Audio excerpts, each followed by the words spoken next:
everybody. Hey, everybody. Welcome to the Saturday Chat. This is Dave. I'm Ashley. 'Tis the season. You're you. Happy Thanksgiving. Happy Thanksgiving. Hope you guys had a good one. Yeah. Trying to stick with the theme tomorrow and do a Thanksgiving themed song. Yeah.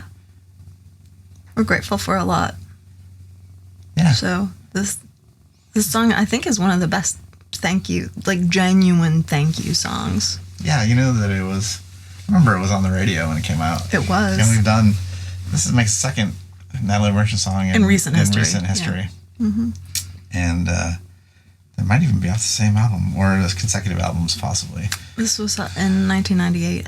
Yeah, so that was a little later than the other one, I think. I think that one was 92 if I'm remembering properly. Somewhere around there. I don't know. So the song was released, but it couldn't be on the Billboard Hot 100 because it wasn't officially released as a single. Isn't that weird? Yeah. Why do we have all these weird rules? It's like we can't win a Grammy because we're not Grammy members. I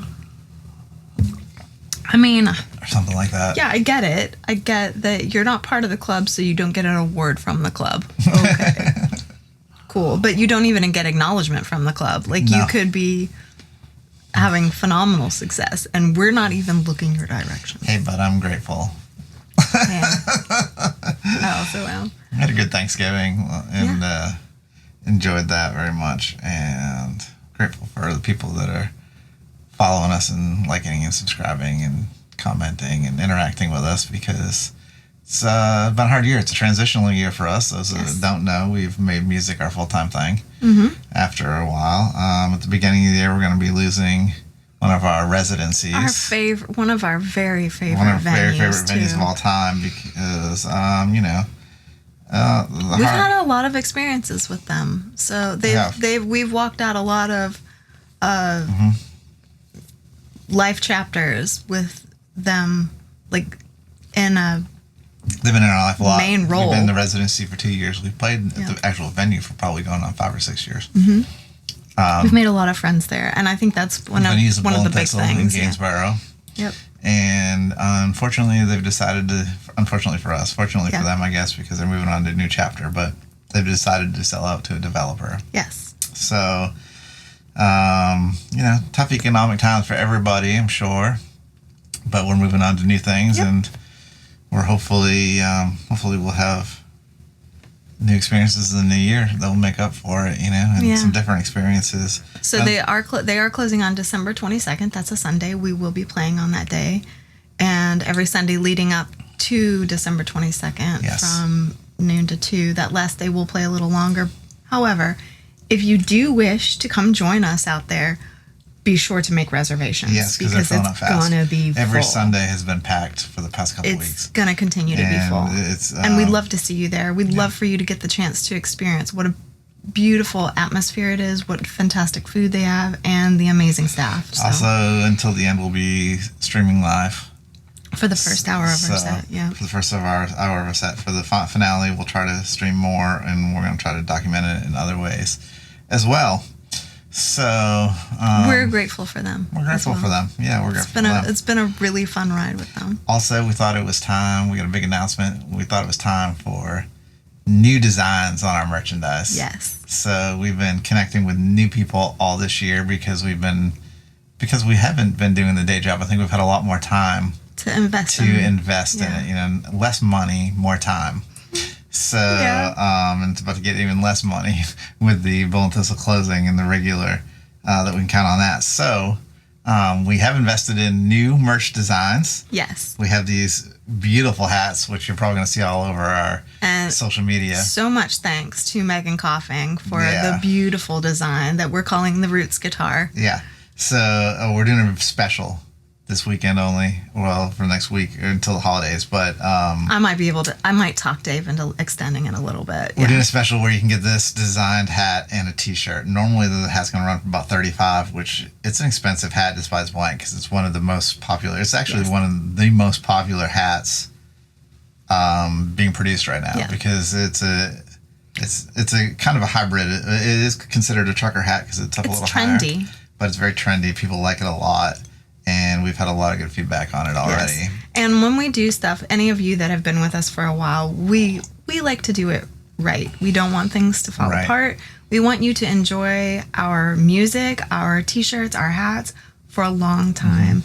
And so when we got the design in, it was such beautiful colors. We didn't spare that in the embroidery, and we wanted it to really pop out and to be something that you would be proud to wear. Same with the shirts. Like you can take like $1 off for every color you don't use, but we just wanted it to be, we want you to be proud to wear it, and it's so beautiful, and we're so proud of it. And again, thanks to both Barry and Megan Coughing.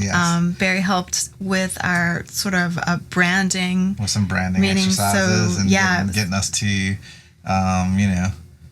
his wife Megan, who did this beautiful design, and walking us. We walked together through it. It was a good experience. It took us really good experience. Several hours working together to come up with this, and then hours, I'm sure. And they worked till we were happy with it too. They worked till we were happy with it. They gave us different designs. And it's just, it came out, in my opinion, it is a 100% authentic representation of how we feel as a band and how we present ourselves, the feeling that we want you all to have. So let us know what you think of the new design. First of all, you can leave the comments section, and then also head on over to SugarLimeBlue.com. Get yourself the hat. This hat is normally going to run about $35, and the t-shirts are going to run about $30. But like I said, we've got a sale going on right now if you want both, and it's going to be a special price. Get you set up with the new SugarLimeBlue merch, and get you set up for Christmas, because we know the budgets are tight. So just to be clear, for anybody who might be going back over the chat, of course, we're here in current time. However, if you happen to be looking in the future, it is currently November of 2024, the Thanksgiving Black Friday weekend, and that's when we're offering the special. Now, if you do happen to see this at some point in the future, reach out to us and say, we saw you. I mean, come talk to us. Even though they're not on sale online, we like to help people out and hook people up. We would like for you to have the merchandise if you would like to have the merchandise. We also like to pay our mortgage, so we do. We're working on that. And we want to trade you some really cool merch for some mortgage payments. But anyways, maybe some Christmas food. Back to the music for a minute. And what do you think of Natalie Merchant now that you've done a couple of her songs recently? I think a lot of the words that I would use to describe our music, I would use to describe her vocal. Very authentic, very organic. Ritzy. And I think that for me as a listener of her specifically, not just the music, her vocal, I feel that I like the way she pronounces her words. I like her cadence. It is soothing to me. So I would say if I had to pick an overall word, it would be soothing and close behind authentic and organic. They do, like, after doing a couple songs close together, I have an appreciation for their guitarist and arranger. If it's the same person, I don't know. I think that it might be, and it kind of feels to me like you might be the guitar player from 10,000 Maniacs, but I haven't looked that up. Because we need to know now. The way that he voices his chording, and I don't know if that's how the song's written specifically that way, or if that's him, maybe adding the flavor to it, but he has a way, or they have a way, whoever does it originally has a way of arranging it in a way that it's a simple song, really. It's not very complex, but they make it complex by the extension of the chords, extending out the chords. And even though, like, the intro has the same type of tonality that the chorus does, I guess we could say, or it's the same chord progression, but it's different voicings, and it really makes it seem a lot more adventurous than it is. It gives you that adventurous sound, but also a familiar feel and like repetition throughout, because it has a similar feel. It's cool. I like the way they do it. I noticed it on both of the songs. Well, because we did Carnival and we did this one, and I noticed on her lyricism as well, it's like on first glance, I think, oh, this will be easy to remember because there's repetition. But that's exactly the thing that makes it hard to remember, because enough has changed that you question, am I in the correct verse? Is this the bit? It's like there's a couple times where it's like, it's the subtle changes where it's like I hear that's not the same chord, but it feels like it wants to be the same chord. And it's all important enough that you don't want to miss it. No, you don't want to miss it because... You don't want to neglect it. Right, because it's carefully thought out. And it's very much, so to say, like the devil's in the details. Yes. Yeah, but in this, I would change that to say the beauty's in the details. Yeah, the beauty is, because that's what I mean. It really is. But you're correct on that, too. You don't want to miss it. Like, I've read some chord charts that people had written online. And definitely missed it. That missed it, you know? And it was like, while I could play it and you could sing the melody that she chose over the chord and it would work. It's not what it was. It's missing the beauty of the detail. Yes. It's missing the beauty of the one chord. But also... every 8 measures that changes just ever so slightly. But it is the devil to try to figure out what it is, because I know we went through several live videos. You're ear leaning. You're like, oh, okay, no, I want to do this again because like they've trained you to accept that. But then it's like a little slight change. Well, we watched several of her live performances in the hopes to get a glimpse at guitar. Like, can we see what they're doing? Or well, you wanted to. I just did. wanted to be able to hear one. No, I wanted to see it, but also because for me, it's interesting to see how the artist has changed the melody or the structure of a comfortable song over the years, or the cadence, especially in one.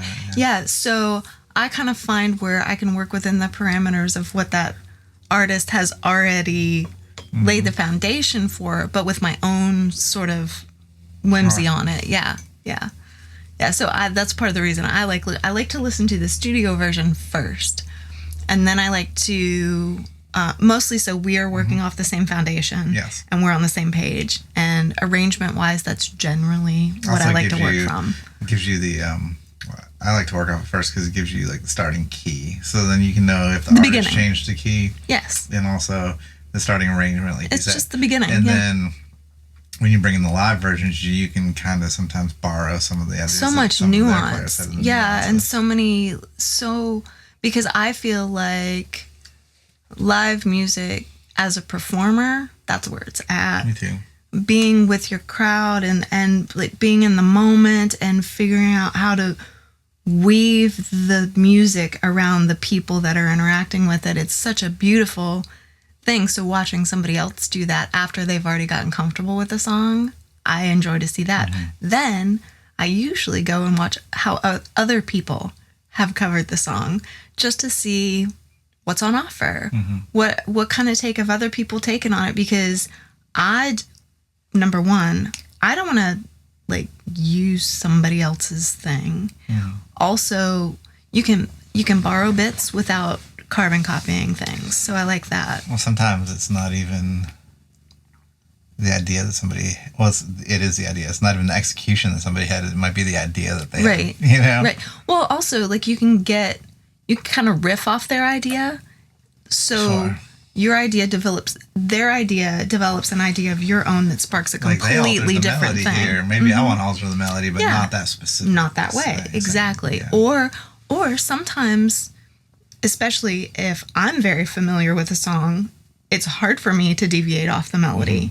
And so hearing somebody else do it is almost like a little trigger in my mind, like a switch is flipped that gives permission for me to explore a little bit more. Yeah, so I like to take in all the different things on a song. I'm with you. I especially like it when there's multiple recorded versions by different artists that are like of stature. You know? Because I'd like to see, usually by the time you're pro, not knocking the small guys, because like definitely we are them smaller guys too that do this very well. But like, I mean, let's face it, there's hundreds of thousands of covers on YouTube. So, I'm just refining what I'm looking at a lot of times.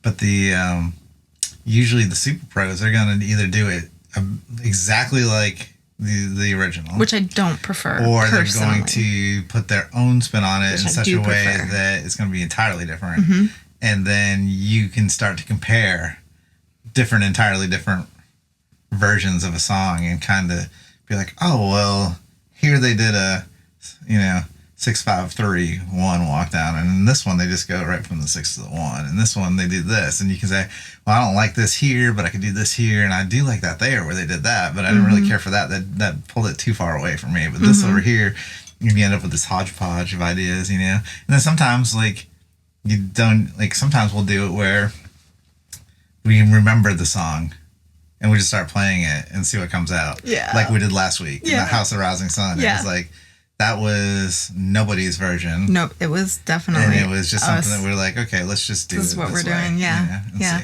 Well, it is like House of the Rising Sun because that is one of the most covered songs. Or, for instance, Hey Joe, or Watchtower. A lot of people have covered those songs, and I feel like there was a time in the late 60s, early 70s where everybody was covering everybody else's song, and it's sort of like a round robin among the artists. Hey, this song is good. Yeah, I like that song. I'm going to do that song. I'm going to do it in my style with my band, and this is going to be fun. And nobody knocked anybody else for doing covers, and they called them standards even. And then there was some sort of shift that happened, and suddenly doing covers was quote unquote selling out. I think doing covers became selling out because of cover only bands, like a tribute band. Like, I'm talking bands that, and it's more like on the bar scene, but it's like, I'm just doing covers. Like, I don't have any originals. Not writing originals. I'm not writing any originals. I'm just doing covers, and my goal is to do it exactly like the record. Yeah. So I think that people saw that as selling out. Some people, but also there's a reason people do it. People want to hear that stuff. So, is the onus, it goes back to, it's like the chicken. For me, it's the chicken or the egg argument. Which came first? It's definitely the chicken. Is it the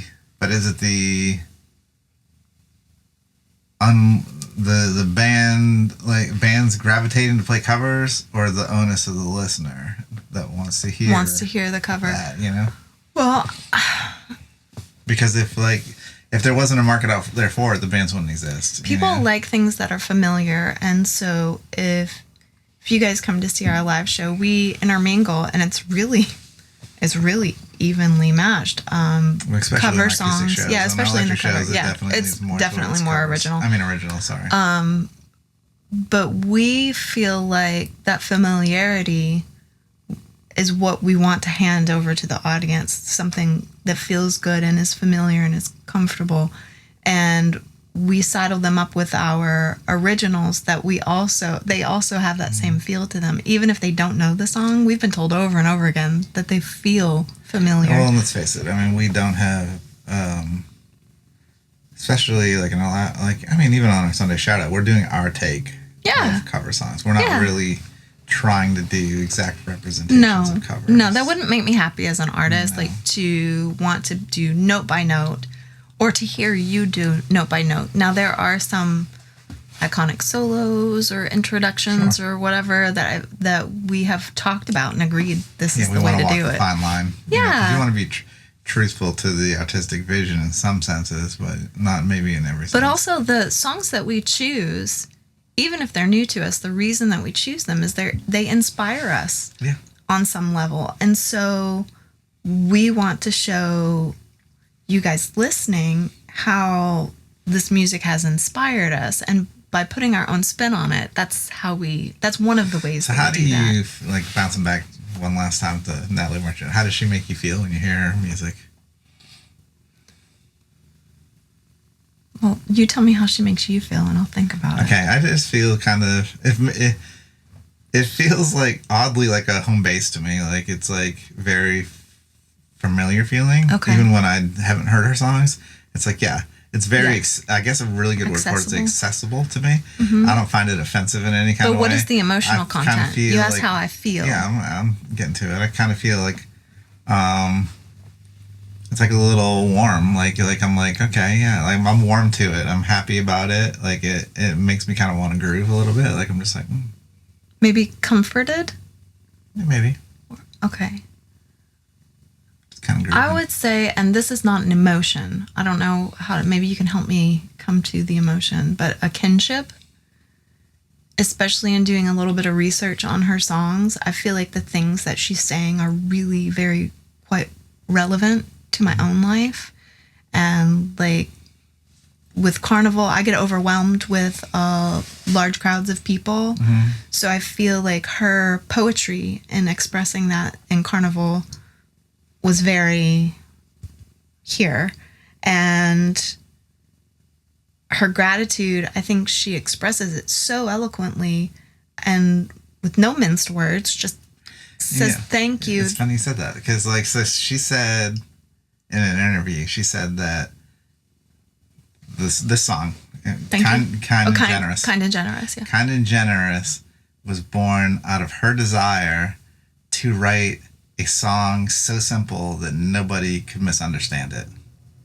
Well, she did. And that everybody would be able to hear it and understand the meaning of it. I just feel a common ground with her. So I guess the familiarity that plays in, the comfort, but like a deeper bit for emotional content, I feel represented.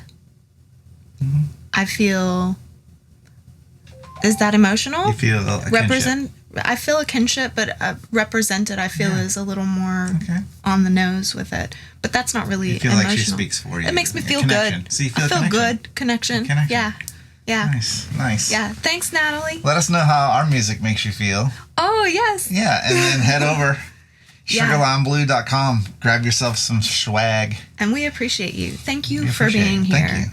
Thank you for sticking with us. Thank you for subscribing. Thank you for all the donations that you guys have given us in our online tip jar and for coming out to our shows. Thank you for your comments, for your interaction with our videos.